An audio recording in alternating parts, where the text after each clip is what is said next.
दूत चिंतन श्री गुरुदेव दत्त श्री स्वामी समर्थ। श्रीपाद श्री वल्लभ चरित्रामृतात श्रीपाद श्री वल्लभ प्रभूंच्या लीलेच्या अनेक कथा आल्या आहेत। त्यातीलच ब्राह्मणाची पोटदुखी श्रीपाद प्रभूंनी कशा प्रकारे दूर केली त्या संदर्भातील ही कथा मी आपणास इथे सांगत आहे।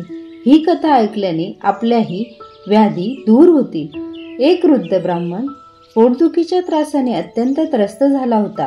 त्याला पोटदुखीचा इतका त्रास होता की आत्महत्येचे विचार सुद्धा त्याच्या मनात येत होते। तो श्रीपाद प्रभूंच्या दर्शनासाठी कुरगड्डीस आला।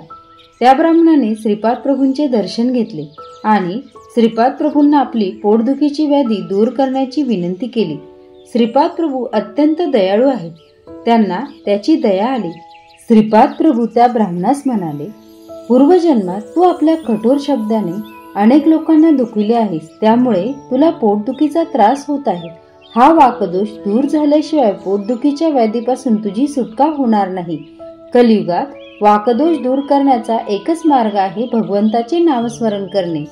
त्या व्याधीग्रस्त ब्राह्मणाला श्रीपाद प्रभूंनी कुरगड्डीस राहून दिगंबरा दिगंबरा श्रीपाद वल्लभ दिगंबरा असा जप करण्यास सांगितला।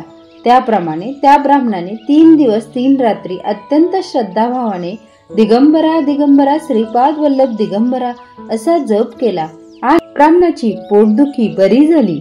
अशा प्रकारे व्याधीग्रस्त ब्राह्मण श्रीपाद प्रभूंच्या कृपेमुळे आपल्या व्याधीतून पूर्णपणे मुक्त झाला। श्रीपाद श्री वल्लभ स्वामींची ही कथा आपणास आवडल्यास कथेला लाईक करा, शेअर करा आणि चॅनलला सबस्क्राईब करा। श्रीपाद राजम शरणम प्रपद्ये।